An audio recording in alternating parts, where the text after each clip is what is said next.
د رب په سپېڅلي نامه سلامونه ستړي مسئ. تاسو شال تلویزون څخه د لنډو خبرونو لیدونکي زموږ قربانه مزلفه کاکړ. افغانستان کې د اقلیمي بدلون د خطرناکو پایلو په اړه د اندېښنو په دوام د ماشومانو د ژغورنې صندوق ویلي چې د روان کال زیږدیز کال په لومړیو شپږو میاشتو کې شاوخوا 68,000 افغانان د اقلیمي بدلون له امله بې ځایه شوي دي. د دې ادارې په تازه راپور کې ویل شوي چې په دغو بې ځایه شویو کې ډېر برخه یې ماشومان دي چې د سیلابونو، زلزلو، وچکالي او طوفانونو له امله یې خپل کورونه پرېښي دي.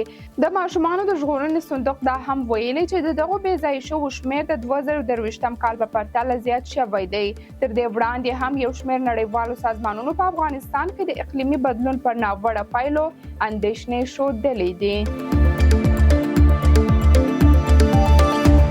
نیویارک ټایمز په یو راپور کې د ایراني چارواکو په حواله لیکلي دي چې ایران له روسیې غوښتي چې له اسرائیلو سره د احتمالي جګړې په خاطر تهران ته پرمختللی هوایي دفاعي سیستم ورکړي. د دغه راپور له مخې مسکو ایران ته د پرمختللو رادار وسایل او هوایي دفاعي تجهیزاتو په ورکولو پیل کړی دی.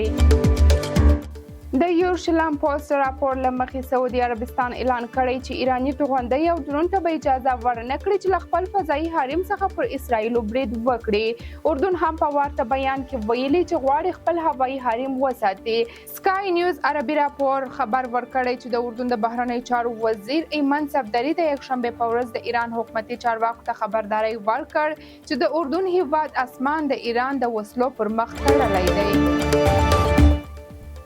د بنګلاديش د پخواني لومړي وزیر شیخ حسینه له استعفا او د پوز لخوا د انتقالي حکومت د جوړولو له اعلان یوه ورځ وروسته د بنګلاديش محصلینو شورا چې د تیرو مظاهره تنظیم کوونکي ویلي دي چې د نوبل د سولې د جایزې ګټونکی محمد یونس چې د نوي پارلماني انتخاباتو ترسره کېدو پورې د حکومت مشري وکړي. 84 کلن اقتصاد پوه او د کرایمن بانک بنسټ ایښودونکی محمد یونس په 2014 کال کې د پراختیا او بېوزلۍ د منځه وړلو په موخه د خپلو لسیزو هڅو له امله د نوبل د سولې جایزې وګټل.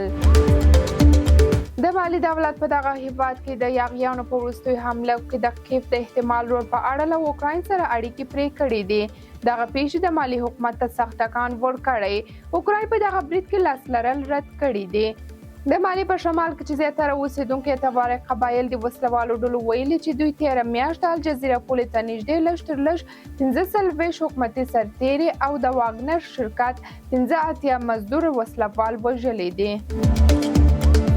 بنګلاديش کې اعتراض کوونکو د مشرفي مرتضی کورس وځولی. بنګلاديش کې اعتراض کوونکو د دغه هیواد د کرکټ ملي لوبډلې پخوانی لوبډل مشر او د پارلمان غړي مشرفي مرتضی کور ته ور اچولی دی.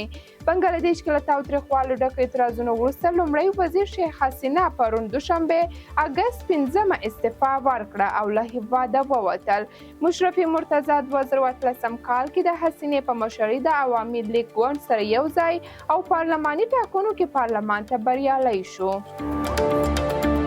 درنو لیدونکو دا هم و د نن ورځې لاند خبرونه. له منتیا مو مننه. تر بیا ښې چارې.